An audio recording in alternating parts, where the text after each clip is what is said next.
much. Now this poem, I actually wanted to get a little accompaniment. I wanted an a cappella group from my college to join me on stage. They got lost somewhere between here and the diner down on 9th Street and 2nd Avenue. I don't know, they're really bad with direction. Anyway, I wanted to write this. Sometimes I like to pay homage to certain genres, especially those that take me back to a different time and place. I've been reading a lot of beat poetry lately. And I wanted the a cappella group to kind of take everybody back to that cafe in Greenwich Village. And actually, if you guys want to participate and help me out, you are more than welcome to. If somebody knows how to do a cool jazz upright bass and everybody else can kind of snap their fingers and play something like it's bongo drums. I'm not. And I also need you guys to look bored and uninterested, kind of like you all are right now. So, in all seriousness, if you guys want to do this, it would help me out a lot, because I'm just one person. So, does anybody want to get me started? Ah, good. Okay. So let me just take you back. Oh, we're raised. Okay. Tick-tock, daddy-o got his man melon on money. Heart going bitter-bap and all that, man. Tight mic going all croup on his lily white sight. Black band dilly-dallies, but don't shoot straight, 'cause no light leaves his pad. We get the bourbon on the bonnet, and tick-tock daddy-o swings like a puppet sitting on some joker's hand, mouth opening and closing, with the words coming out, Allen Ginsberg. Oh. Meanwhile, Mrs. Mama gets her sunshine in a waterfall of bottles. She'll go up and down and round till her eyes go scatting and her mouth go chatting and the drip-drop waterfall run dry till Dr. What's-His-Name come round again to fill the farmer fountain and makes Mama go wee. Little girl lost found a new bag in her box and takes the Z train to Slumbertown every night. Dozing like some cuckoo on a trip to Van Van, getting all ants in the pants about what's hanging outside them rolled gold bars in her glass-paned eyes. She doles her ducats and goes out on the road. Got that fat Jack Kerouac. Taking the tunnel to that devil's den, Manhattan. Little girl found goes AWOL. Binging on beating, version on prose, and juicing the jizz at every kooky Bukowski in a black turtleneck sporting an ivory tower. One night while she bebopping with rocks, joints, and shots, she gets all Henry Miller Light and says, Mrs. Mama and Daddy-o, you don't see the wind blowing, caught up in your four-square despair and your knick-knack, rat-a-tat, caddy-shack world, so keep gin in your Java and pork in your Portos, 'cause little girl won't get lost in your scene anymore, at least until Mr. Man says he do-be-do. And that's that cat. Thank you.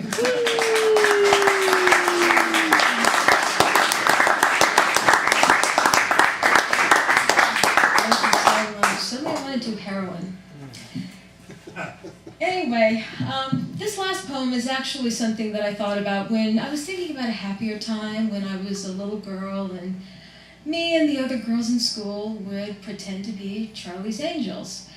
Now, I always wanted to be Kelly because she was my favorite and I thought she was the prettiest, but all the girls made me be Jill because she was actually the first to leave.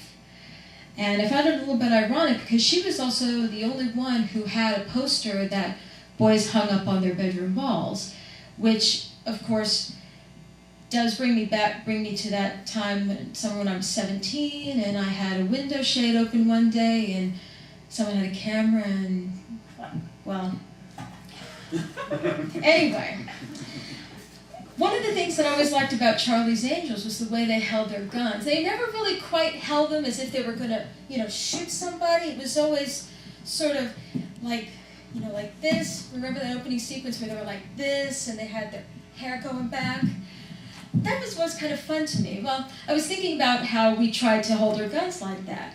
So I was writing a poem about a gun, and then I thought, I'm going to go to my favorite device, the metaphor. And I decided to write a poem about a gun. Oh, yes, Love is Like a Red Rose, you remember me, okay. So I was going to write a poem about a gun. I couldn't bring a real one, so this will have to pretend this is a real gun. But it's not a real gun, because it's a metaphor for something else. Now, you think it's about a gun, but see if you can guess what I'm really talking about. I love it when you point your gun at me. Oh! Oh! Wow, that went off really quickly. Okay, just try this off. Let's see if I can get it. There we go. Anyway, what did I say? Oh, I love when you point your gun at me and breathlessly ask me to start pulling the trigger.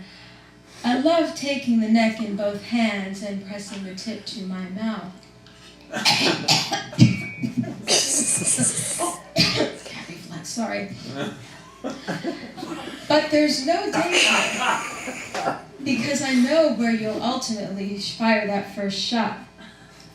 And it makes my insides rattle in anticipation. Wait a minute. It's dripping down my leg. Damn it.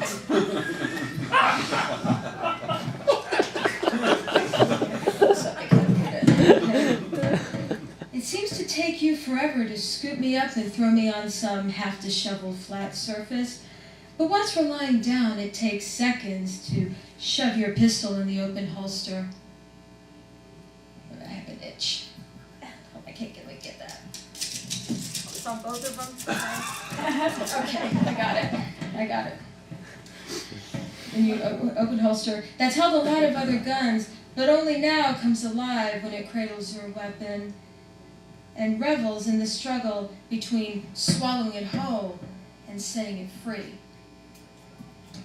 There it goes again. It's all over my chest and stomach. This thing is not working. It's not going off the way I want it to. Right. After a long battle, you draw your gun, and we both watch it spray round after round of bullets, white, cold, sliding across my skin. Okay, see, it's still dripping. I'm gonna have to hold it. Leaving traces of gunpowder over newly formed wounds, making me shiver. If only you had the vigor to kill me 1,000 times tonight, I would be happy to take every ounce of ammunition you can shoot at me. I have a wedgie. Hold on, I can't reach it. Let me see if this will do it. Actually, you know what? Never mind, that's the one thing I won't do.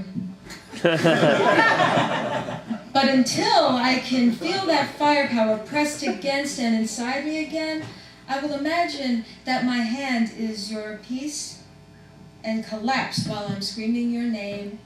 And now it's not going off. Hold on a second. Look at this. Ow! Well, now it's working. Great, now the poem's over. Get this.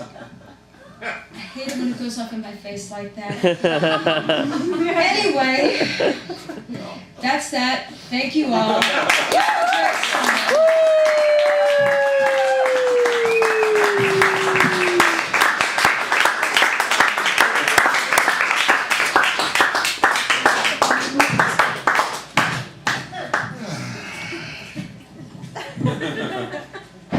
Thank you